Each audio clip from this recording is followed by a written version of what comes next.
La salle existe depuis les années 30 et elle a été rachetée par Gaumont très très tôt en fait.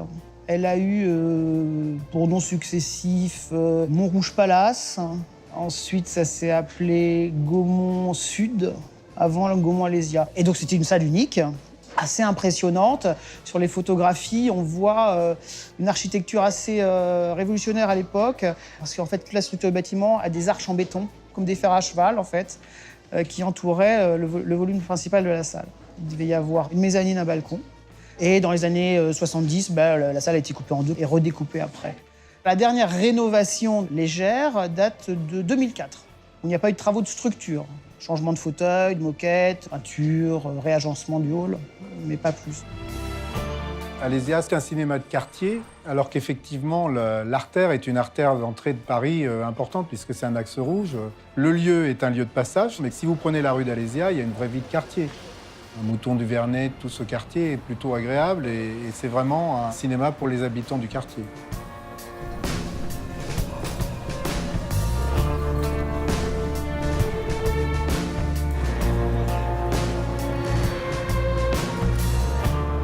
Une fermeture du cinéma, c'est toujours un événement.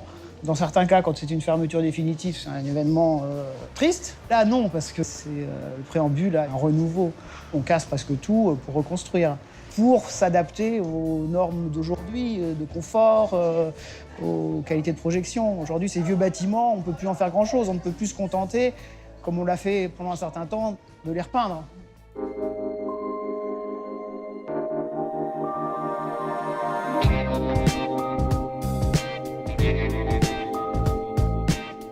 Alésia a d'abord une caractéristique, c'est la visibilité du cinéma est fantastique. Et il y a peu de cinémas qui ont cette visibilité dans la ville de Paris. C'est d'ailleurs le chantier qui est le plus repris dans la presse. En plus, c'est un chantier assez spectaculaire, puisqu'il y a des arches qui restent, qui donnent un certain spectacle.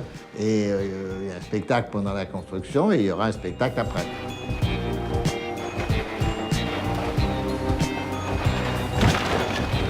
Ce qui est compliqué, c'est de pouvoir répondre à toutes les contraintes et toutes les exigences qu'impose un cinéma, c'est-à-dire il y a un programme fonctionnel, il y a un certain nombre de salles à réaliser, il y a des hauteurs aussi à respecter, et puis il y a des contraintes acoustiques qui sont importantes aussi. Il y a beaucoup de fluides aussi qui passent dans ce volume, donc des gaines, et donc il fallait en fait pouvoir rassembler toutes ces informations. Et il y a un vrai travail d'équipe et d'échange avec l'architecte et tous les autres bureaux d'études, de manière à pouvoir concevoir un projet en intégrant toutes ces contraintes dans la structure. C'est un chantier tentaculaire qui a duré 2 années. Nous avons creusé profondément dans le sol pour permettre au cinéma de s'agrandir. Et nous sommes montés jusqu'à la limite maximale autorisée. Donc en soi, c'est déjà une performance technique. À regarder la façade, elle est extrêmement complexe. C'est une façade qui va être animée entièrement en LED. On aura des images qui vont occuper pratiquement toute la façade, avec une image assez précise sur le centre et un peu floutée par un jeu d'espacement de LED qui sera très très beau. Et les gens qui sont dans le hall ou en partie supérieure auront une vue sur le carrefour au travers de pare-soleil où sont intégrés les LED.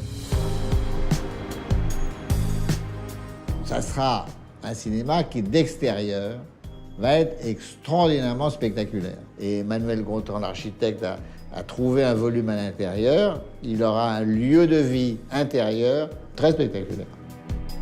On a imaginé un très grand atrium qui sert de lieu de rencontre avant et après le cinéma, qui fasse que les gens puissent échanger, que les visiteurs n'aient pas envie de partir en courant, mais qu'il y ait un vrai plaisir à rester dans cette architecture qu'on a voulu très scénographier.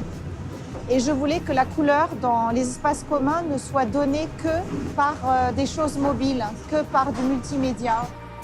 Ça nous permet d'étaler des images très très grandes sur les murs, de placer des écrans d'affichage dynamique qui assurent la promotion du cinéma. Et dans ce décor très épuré, plutôt monochrome, tout ce qui a de la couleur ressort. Et puis dans la salle, on retrouve des normes de confort qui ont été améliorées, des fauteuils créés spécialement pour ce cinéma, ultra confortables, un gradinage des salles assez important, de la place, de l'espace pour les jambes.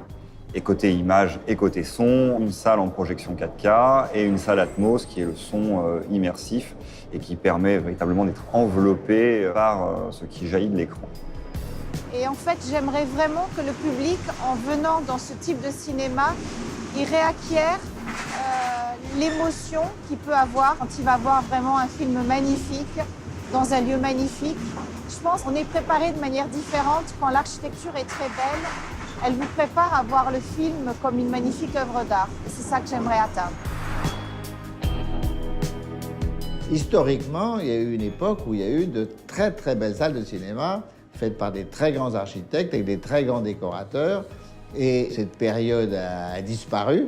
Ensuite, on a plutôt eu tendance ou à rien faire du tout pendant une grande époque et ensuite faire des cages à lapins.